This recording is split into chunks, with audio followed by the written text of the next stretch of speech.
Students, in our new class, today we will start a new chapter, Enemy, which is written by Pearl S. Berg. Pearl S. Berg basically belongs to China, and here she spent her early stages of 40 years she spent in China, and then after from China she went to America, और America जाने के बाद she started writing to a book, and she became famous as a writer and as a novelist. And ये एक writer और novelist होने के साथ साथ she is also doing a duty of lawyer. She is also an advocate, and as an advocate she mostly deals with the two cases, that is women right and minority. ये हमेशा जो है human right के ऊपर काम करती थी और माइनॉरिटी लोगों की जो भी प्रॉब्लम्स होती थी उसको वो सोसाइटी में लेके आती थी, उस पर वो ज्यादा वर्क करती थी. And she also got Pulitzer prize in 1932 for her best work and Nobel Prize in 1938, and she is the first American lady who got Nobel Prize in Literature. So I hope about Pearl S. Berg the things are clear. Who is she, what her biography, and how she become. Actually she is a lady who always deals a problem of a society, the problem of a humankind, the problem which the human really faces. Let's move to the background of their story. As enemy, the title of the chapter is enemy. It means कि we are going to read about enemy. किसी enemy, किसी दुश्मन के बारे में हम पढ़ने जा रहे हैं. तो this story sets deals the story of World War II. ये World War II के बारे में आपको बताएगी. That you know कि the World War II started in 1939 and end in 1945. So this story here we deal with the two countries, Japan and America. At the time of World War II, जो कि Japan और America के बीच में हो रहा था, वो जो दो कंट्रीज उस समय लड़ रही थी आपस में. तो ये जो स्टोरी है ये जापान की स्टोरी है, and the soldier is of America, जो एनिमी है that belongs to the America. And आपको पता है कि इस वर्ल्ड वॉर सेकेंड में अमेरिका ने जापान की दो सिटी हिरोशिमा एंड नागासाकी पे nuclear attack, nuclear bomb attack किया था, और जिसकी वजह से जापान जो था वो नियरली डिस्ट्रक्शन तक पहुंच गया था. पूरी तरीके से जापान जो कंट्री है वो पूरी तरीके से डिस्ट्रॉय हो चुकी थी.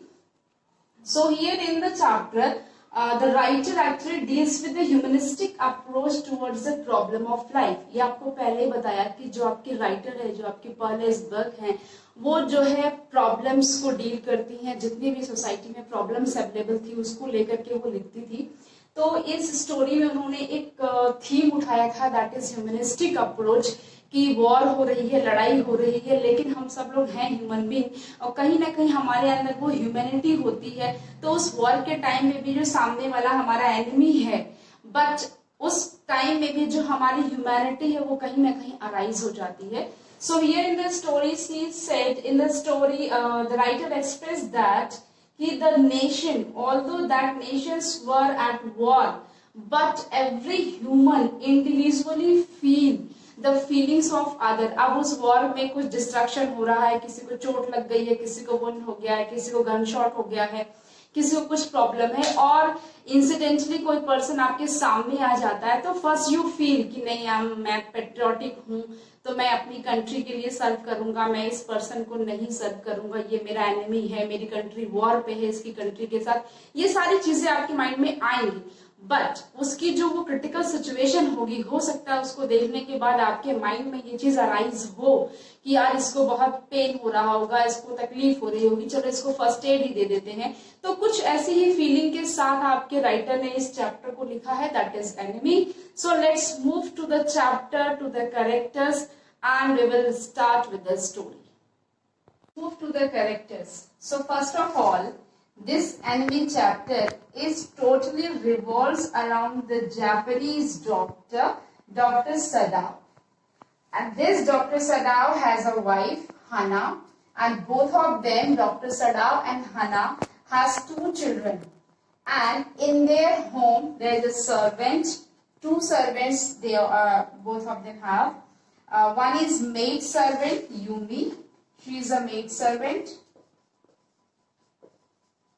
Yumi, and she takes care of their children. जो उनके दो बच्चे थे वो बच्चों की देखभाल जो है यूमी करती थी. And one other gardener is there, one other servant is there, that is gardener. Gardener का जो मेन वर्क था वो गार्डनिंग करता था, और प्लस ये जो है डॉक्टर सडाव की फादर की टेक केयर करता था जब तक डॉक्टर सडाव के फादर जिंदा थे. तो ये जो आपका गार्डनर है, he is a very old servant of his family. दोनों ही बहुत ओल्ड सर्वेंट थे उनकी फैमिली की, लेकिन जो आपका गार्डनर है वो बचपन से ही डॉक्टर सडाव को उसने बड़ा होते हुए देखा था. उनके फादर के टाइम से वो सर्वेंट था, तो वो अपने आप को बहुत ही अटैच फील करता था डॉक्टर सडाव के साथ. तो इसका जो रोल है स्टोरी में, we will know in the later part of the story, हम जानेंगे, क्योंकि ये जो गार्डनर है वो अपने आप को बहुत ज्यादा अटैच फील करता था सडाव से. और उसका एक रीजन भी था कि डॉक्टर सडाव को उसने बचपन से देखा था, उसको बड़ा होता हुआ देखा था. उसके फादर के साथ वो हमेशा उसके साथ खेलता, उसके फादर के साथ उठना बैठना, और उसके घर में जो भी चीजें थी, मतलब उसके घर की हर एक ट्रेडिशन, हर एक वैल्यूज को गार्डनर बहुत अच्छे से जानता था, और डॉक्टर सडाव के हर एक नेचर को वो बहुत अच्छे से समझता था. तो एक फैमिली मेंबर की तरह ही ये दोनों उनके घर में रहते थे. And next move to the these two characters. First one is Tom, जिसके बारे में हम बात करेंगे एज अ एनिमी. जो आपका टॉम है वो अमेरिकन सोल्जर है, जो कि जापानीज डॉक्टर सडाव को मिलता है, and he is enemy because he belongs to the American country. He is from America. तो अमेरिका उस टाइम वर्ल्ड वॉर सेकेंड में जापान और अमेरिका के बीच जो लड़ाई हुई, तो दोनों एक दूसरे के अपोजिट में थे, तो अमेरिका उनकी एनिमी कंट्री थी, तो ये उनका एनिमी है. And here general Takima. General Takima is from the army, और जनरल टाकिमा यहाँ पे इसलिए इनका रोल इम्पोर्टेंट हो जाता है क्योंकि जो ये जापानीज डॉक्टर सडाव थे, he is a very expert surgeon, and he is a well known surgeon of the Japan. But इनको वर्ल्ड वॉर में वो वॉर के ट्रूप के साथ नहीं जाने दिया जाता है, क्योंकि मीन टाइम पे आपके जो ये जनरल टाकिमा थे, he is suffering with the ill condition, और उनको लगता था कि किसी भी टाइम मुझे डॉक्टर की जरूरत पड़ेगी.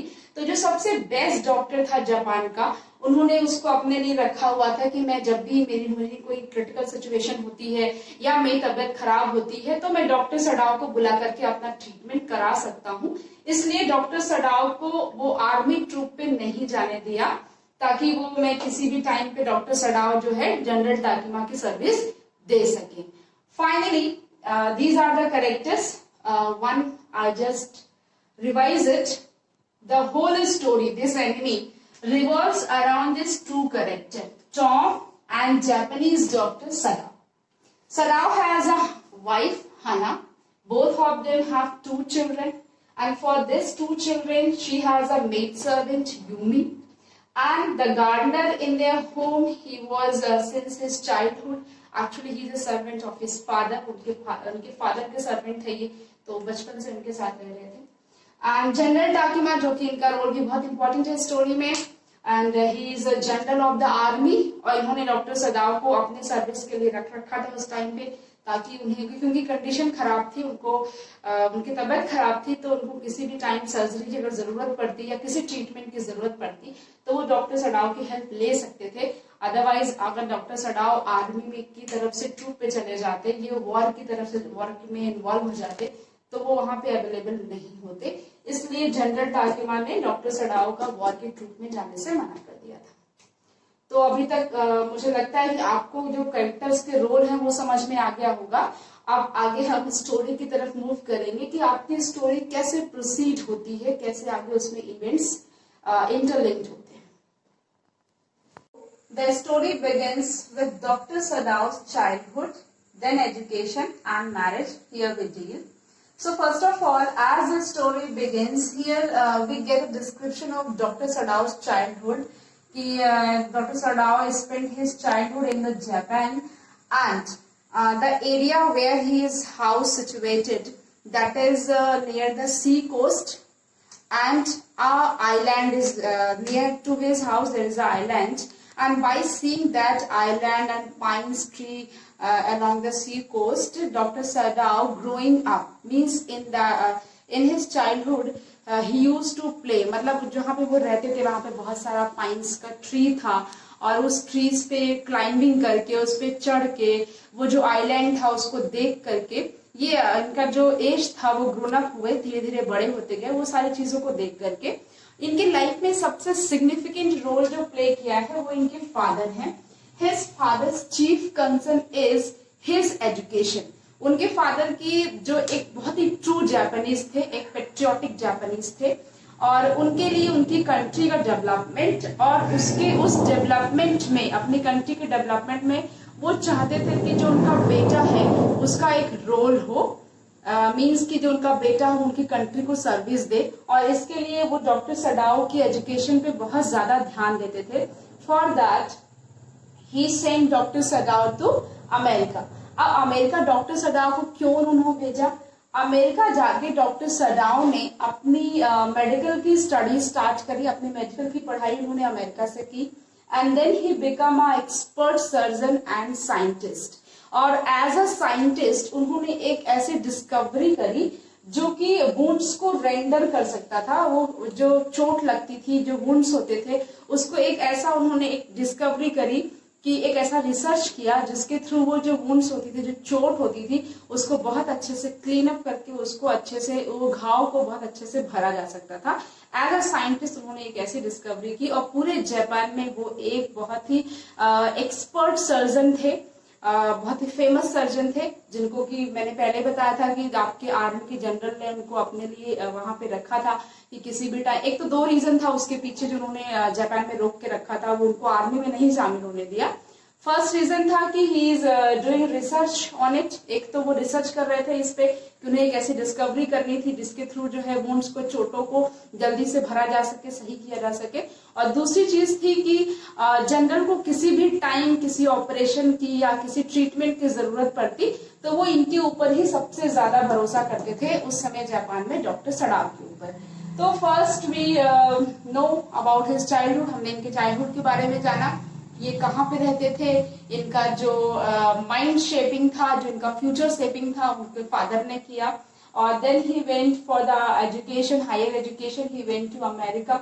अमेरिका में उन्होंने अपनी मेडिकल की पढ़ाई करी और वहां से आने के बाद ही become a famous and expert surgeon of Japan. और इसके बाद एज अ साइंटिस्ट उन्होंने एक डिस्कवरी की and discovery to heal the wounds. जो वुंड्स होते, जो चोट होती थी, उसको बहुत अच्छे से हील करना, उसको घाव को भर जाना।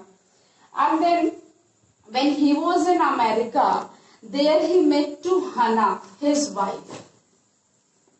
जब वो अमेरिका में थे तो वहीं पे ये अपनी वाइफ हना से मिलते हैं। इनकी जो फर्स्ट मीटिंग होती है हना के साथ वो अमेरिका में ही होती है। Both of them studied at professor Harless house. दोनों ही, डॉक्टर सडाओ एंड हना, दोनों जो है वो स्टडी के लिए पढ़ाई, हना भी एक्चुअली अमेरिका पढ़ने के लिए गई हुई थी। तो हना और डॉक्टर सडाओ जो है वो प्रोफेसर हार्ले के हाउस पे मिलते हैं दोनों, और दोनों के बीच में फ्रेंडशिप होती है। देन दोनों एक दूसरे को लाइक करते हैं, आफ्टर दे गॉट मैरिड। लेकिन बिफोर मैरिज डॉक्टर सडाओ को ये चीज बहुत अच्छे से पता थी कि उनके फादर कभी भी उनकी शादी के लिए रेडी नहीं होंगे अगर वो जो लड़की होगी जिसको प्रपोज करते हैं मैरिड के लिए, if that girl is not Japanese, क्योंकि वो बहुत ही ट्रेडिशनल जापानीज थे उनके फादर, तो वो बिल्कुल भी इस चीज को अलाउ नहीं करते। और डॉक्टर सडाओ बहुत ही ज्यादा कंसर्न थे अपने फादर के लिए, तो उन्होंने पहले ये चीज को पता किया। और जब वो श्योर हो गए कि Hana belongs to Japan and she is Japanese, तब उन्होंने वो शादी के लिए प्रपोज किया and finally they got married, have a happy family life, they have 2 children and a successful career as a doctor. So I hope up to this things are clear. Let's move to the other part. So one day Dr. Sadao came after his office work. वो अपने office से जैसे आते हैं, gate हना welcome करती है उनका गेट पे। और उस दिन का जो वेदर होता है वो थोड़ा फॉगी वेदर होता है, बहुत ज्यादा फॉग और मिस्ट होता है। और वो दोनों अपने डोर से देखते हैं बाहर की तरफ। एक्चुअली उनका जो घर होता है वो सी कोस्ट पे होता है, तो बाहर का जो मिस्टी, जो फॉगी वेदर था वो उनको दिखता है। और थोड़ी देर में क्या होता है कि जो मिस्ट होता है, जो फॉग होता है, वो ऑल ओवर स्प्रेड हो जाता है और बिल्कुल फॉग और मिस्ट ही दिखता है, कुछ प्रॉपर दिखाई नहीं देता। तो उस मिस्ट में से उनको ऐसा लगता है कि कोई चीज क्रीप कर रही है, कोई चीज रेंग रही है, कुछ निकल रही है उस सी में से, और उसको देखने के लिए वो अपनी बालकनी में आते हैं, और फिर उसको बालकनी से देखते हैं तो वो बहुत ज्यादा क्लियर नहीं होता है कि वो क्या है। तो दोनों ही के दोनों नीचे आ जाते हैं, सी कोस्ट पे आ जाते हैं, और जब वो फाइनली उस सी शोर पे पहुंचते हैं तो वो क्या देखते हैं कि देयर वाज अ पर्सन, वहां पे एक पर्सन है, और वो पर्सन कौन होता है? टॉम होता है, जो कि अमेरिकन सोल्जर है, और वो क्या है? एक प्रिजनर ऑफ वॉर है, जो प्रिजनर ऑफ वॉर है, जो शायद स्केप हो गया था, वहां से भाग निकला था, और भागते वक्त वो क्या हो गया? Was the shore near Sadao's house, वो जो है सी में फ्लो करते हुए जो है वो सडाव के घर के किनारे तक पहुंच गया था। और जब सडाव और हना ने उसको देखा, जब वो नीचे गए और उसको देखा तो वो बिल्कुल अपने फेस के साइड से वो नीचे पड़ा हुआ था। तो जैसे उन्होंने उसको पलटा, वो पहले तो उनको लगा कि हो सकता है कोई आसपास का जो बोट पर्सन हो, कोई बोटिंग करने गया होगा और वेदर अच्छा नहीं था, तो हो सकता है उसकी बोट जो है सी में फंस गई हो, इस वजह से वो यहाँ पे आ गया होगा फ्लो करते हुए। बट जब उन्होंने, या कोई सी कॉम्बर होगा वो यहाँ पे होगा, बट जैसे उन्होंने उसकी बॉडी पलटी, उन्होंने उसका जो फेस था वो पलटा, तो वो फेस वो देखते रिकॉग्नाइज कर गए कि नहीं ये कोई जापानीज नहीं है, ये अमेरिकन है, क्योंकि उनका जो फेस था वो व्हाइट फेस था।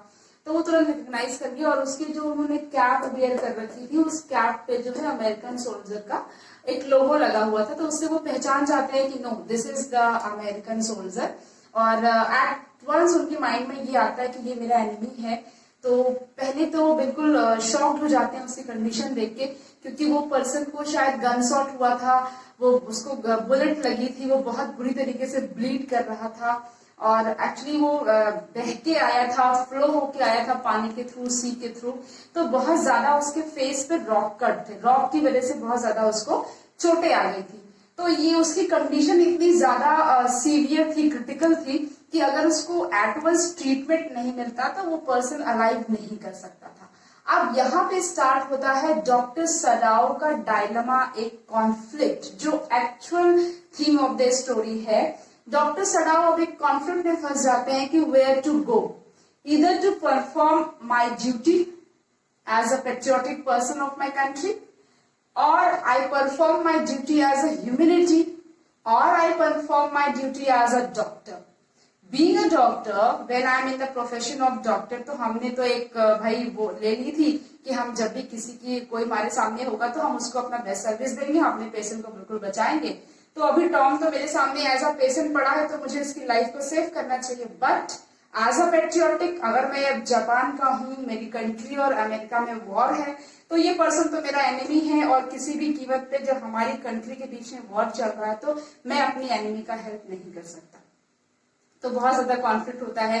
कभी वो सोचते हैं कि क्या करें, इसको यहीं पे छोड़ दें, सी में ही छोड़ देते हैं, लेकिन फिर उनको लगता है कि अगर हमने सी में छोड़ दिया तो ये पर्सन बहुत ज्यादा टाइम तक अलाइव नहीं हो पाएगा। फिर उनके मन में आता है कि चलो इसको मैं पुलिस को हैंड ओवर कर देता हूँ। तब भी उन्हें लगता है कि पुलिस को हैंड ओवर करने से कोई बेनिफिट नहीं होगा, वो उसको ले जाएंगे और ब्रुटैलिटी से ट्रीट करेंगे। फिर वो डिसाइड करते हैं कि चलो हम इसको ट्रीटमेंट दे देते हैं, बट वो कॉन्फ्लिक्ट चलता रहता है। And finally the human approach, the approach of the humanity wins, the duty of the doctor wins. Finally वो उसको as a patient accept करते हैं और उसको लेके आते हैं ट्रीटमेंट के लिए।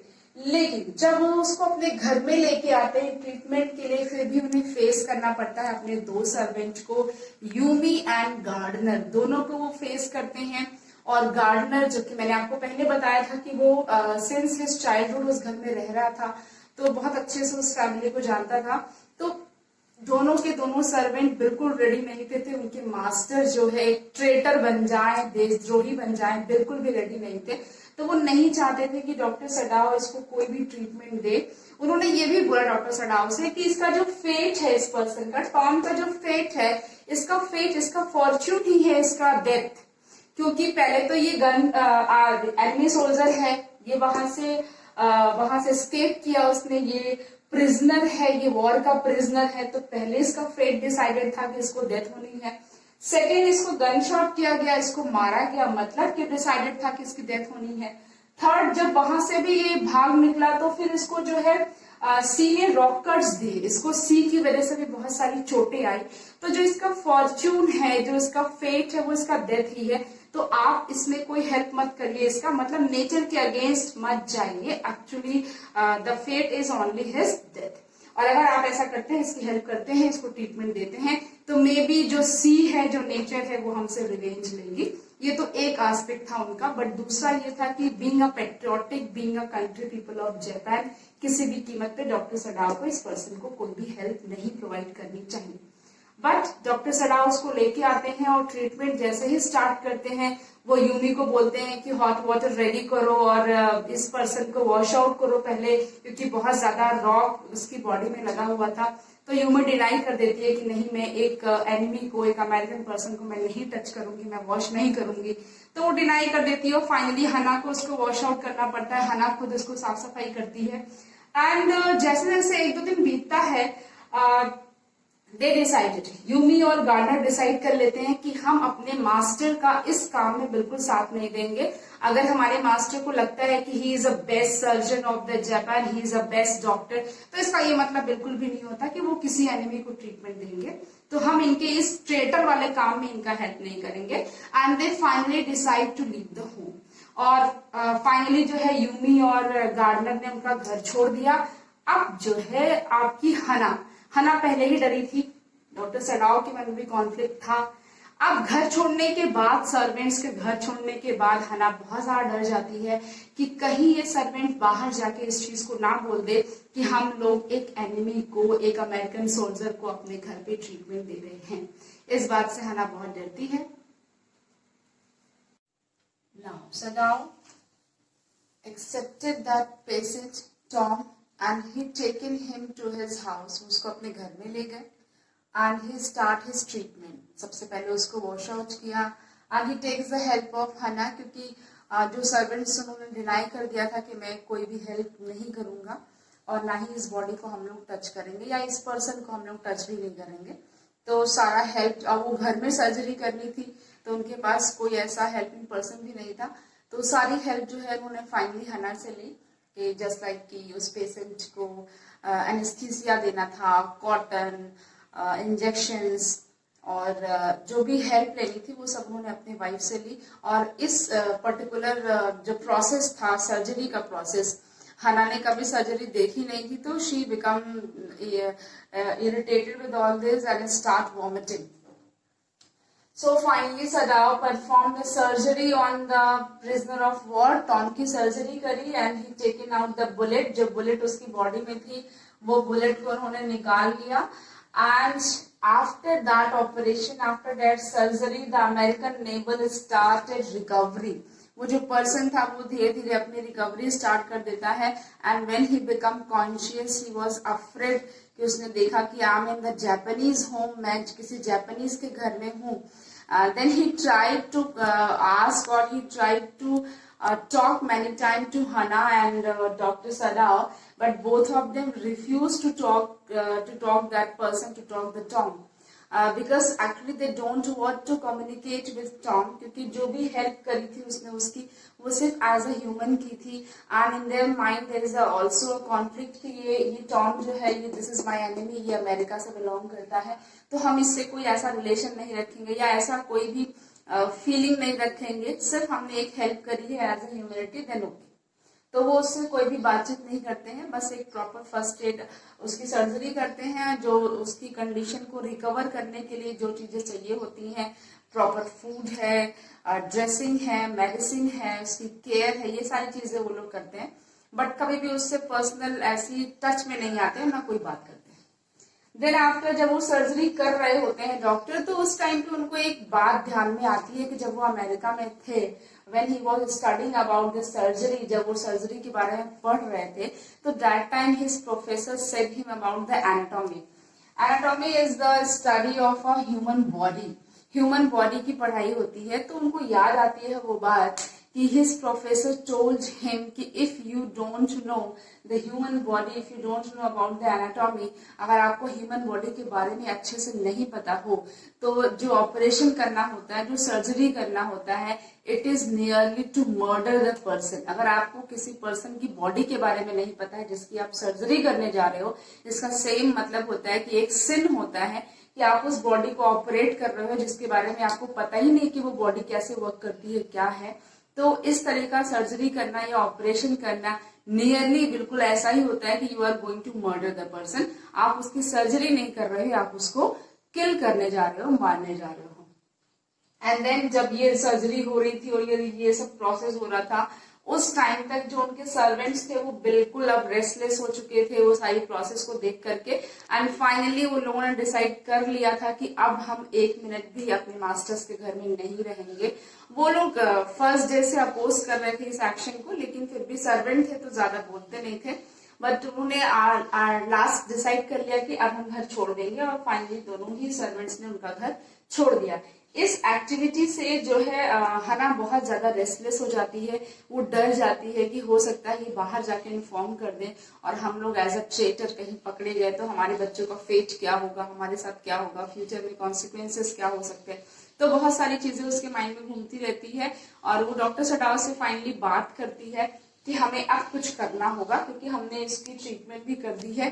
तो उस दिन डॉक्टर सडाव जो है एक लेटर लिखते हैं, वो चीफ ऑफ पुलिस को लिखते हैं, लेकिन वो लेटर कंप्लीट नहीं होता, वो अधूरा ही लेटर वो ड्रॉर में डाल देते हैं। तभी तक उनके पास एक मैसेंजर आते हैं, 2 मैसेंजर्स आते हैं आर्मी के। जनरल ने उनको भेजा होता है क्योंकि उस टाइम जनरल की जो तबीयत होती है वो खराब हो रही होती है, उनको डॉक्टर सडाव की जरूरत होती है। डॉक्टर सडाव जैसे ही जनरल से मिलने जाते हैं, उनसे बातों ही बातों में डॉक्टर सडाव अपने घर की पूरी सिचुएशन को वो जनरल को बता देते हैं कि मैं अपने घर पे इस टाइम ऐसी सिचुएशन है, मेरे पास एक अमेरिकन नेवल जो है वो मेरे घर के सीसोर पे पड़ा था, मैं उसको ले आया, मैंने सर्जरी की, मेरे घर में है वो। तो ये सारी चीजें वो उसको बता देते हैं, लेकिन बीइंग आर्मी जनरल उन्होंने ये चीज नहीं बोली कि मतलब मैं तुम्हारे लिए कोई पनिशमेंट दूंगा। क्यों? क्योंकि उनको ये पता था कि किसी भी टाइम में डॉक्टर सडाव की जरूरत पड़ सकती है और इस वजह से अगर डॉक्टर सडाव को इम्प्रिजनमेंट हो जाता है या कुछ और पनिशमेंट मिलती है तो उनकी जो सिचुएशन को हैंडल करने के लिए कोई डॉक्टर नहीं होगा अभी प्रेजेंट में। तो वो उनको एक ऑफर देते हैं कि चलो ठीक है, ऐसी सिचुएशन में तो मैं तुम्हारे लिए जो है असेसिन्स भेजूंगा। असेसिन्स मीन्स होता है कि पेड कंपेनियंस होते हैं जिनको आप पैसे दे करके किसी को मारने, किडनैप करने, ये सब चीजें आप कराते हो। तो उन्होंने बोला कि ठीक है, मैं तुम्हारे पास 2 असेसिन्स भेजूंगा और वो असेसिन्स क्या करेंगे, टॉम को मार भी देंगे और तुम्हारे घर से टॉम की बॉडी को ले आएंगे, उसको छिपा देंगे कहीं या फेंक देंगे कहीं। और ये सारी चीजें जो है तुम्हारे घर में हना को नहीं पता चलेगी, बच्चों को नहीं पता चलेगी। मतलब ये सब चीजें बहुत शांति से होगी। पूरी प्लानिंग वो बता देते हैं कि रात के टाइम पे तुम जो टॉम का कमरा होगा उसकी विंडो ओपन कर देना, गार्डन के थ्रू वो असेसिन्स रूम में एंटर कर जाएंगे उसको, और वो उसको ऐसे मार देंगे साइलेंटली कि बिल्कुल आवाज नहीं आएगी, और फिर उसकी बॉडी को वो गार्डन के थ्रू ही वहां से निकाल ले जाएंगे। तो ये सारी बातें जो है सडाव और जनरल के बीच में होती है फाइनली टॉम से गेट रिड होने की बात। और फिर जो है वो असेसिन्स के लिए डॉक्टर वेट करने लगते हैं कि असेसिन्स कब उनके घर पे आएंगे। General promised doctor Sadao to send the assassins but he forgot it. General forgetting to send the assassins. और अब डॉक्टर सडाव को ये लग रहा था कि किसी भी दिन, 1 दिन, 2 दिन, 3 दिन, वो पूरी रात बिल्कुल रेस्टलेस रहते हैं कि हो सकता है असेसिन्स आज आ जाए। इवन उन्होंने इमेजिनेशन करना स्टार्ट कर दिया कि वो आए हैं, टॉम को घसीट के ले जा रहे हैं, टॉम को ऐसे मार रहे हैं। तो इस पूरी सिचुएशन में क्या हुआ, जो आपके डॉक्टर सडाव थे बहुत ही रेस्टलेस हो गए। एंड फाइनली ही डिसाइडेड कि ठीक है, अब मैं असेसिन्स का वेट नहीं करता हूँ और अब मैं कुछ ऐसा प्लान करता हूँ कि मैं टॉम को इस घर से एस्केप करा दूंगा, भगा दूंगा। तो नेक्स्ट डे वो टॉम को बोलते हैं कि I just manage a boat for you, मैंने तुम्हारे लिए एक बोट मैनेज की है और उस बोट को तुम्हें इस आइलैंड के पास तक रो करके ले जाना है। वहां तुम्हें एक कोरियन बोट मिल जाएगी और जिससे तुम्हारी लाइफ सेव हो जाएगी, तुम वहां से निकल जाओगे। लेकिन तुम्हें वहां तक पहुंचने के लिए जो है उन्होंने बोर्ड पे सारी अरेंजमेंट कर दी थी, बोर्ड पे water bottle, food, black clothes, कि ताकि उसका सर कवर हो सके, क्योंकि वो अमेरिकन था तो उसके जो हेयर थे वो ब्राउन हेयर थे, गोल्डन हेयर थे, तो ब्लैक क्लोथ दिया उसका हेड कवर करने के लिए, किमोनो दिया कि ही जस्ट लुक लाइक कि हाँ he is Japanese, and he also provide a flash light. ये फ्लैश लाइट क्यों दी थी उन्होंने उसको? ये फ्लैश लाइट इसलिए दी कि जब तुम उस आइलैंड के पास पहुंच जाना और तुम्हें कोरियन बोट मिल जाएगी, तब तुम जो है वहां पे एक फ्लैश लाइट, स्काई की तरफ एक फ्लैश लाइट इसको फ्लैश करना, तो मैं समझ जाऊंगा कि तुम जो है सेफली कोरियन बोट तक पहुंच गए हो। और इन केस अगर ऐसा नहीं होता है और तुम्हें यहाँ पे कोई लैकनेस होती है, तुम्हें फूड की कोई कमी होती है या तुम्हें कोई और प्रॉब्लम होगी, तो तुम 2 फ्लैश लाइट करना, तो मैं समझ जाऊंगा कि तुम्हें जो है कुछ प्रॉब्लम है। बट कोई भी ऐसी एक फ्लैश लाइट होती है, और जो जापानीज डॉक्टर होता है, जो डॉक्टर सडाओ होते हैं, वो बिल्कुल निश्चिंत हो जाते हैं कि ये जो टॉम है वो फाइनली कोरियन बोर्ड तक पहुंच जाता है, उसकी लाइफ सेव हो जाती है। उसके जाने के बाद अब ये जो आपके डॉक्टर सडाओ है, he was lost in thinking those days which he spend in America. वो सारी चीजों को याद करते हैं कि प्रोफेसर हार्ली का घर कैसा था, उनकी वाइफ कितनी टॉकेटिव थी, वो किस तरीके से बात करती थी, जो अमेरिकन थे वो थोड़े प्रिजुडिस थे, वो हम जापानीज के साथ ज्यादा अच्छा बिहेव नहीं करते थे, तो ये सारी चीजों को वो याद करते हैं। And finally he wandered on his own behaviour also, कि ऐसा क्या था कि मैं क्यों टॉम को मार नहीं पाया, टॉम जो है मेरा एनिमी था, एनिमी कंट्री से था, तो मैं क्यों नहीं मार पाया, तो ये सारी चीजों को लेकर के वो सोचते रहते हैं। And now your story is completed. I hope you will understand the chapter. Thank you class.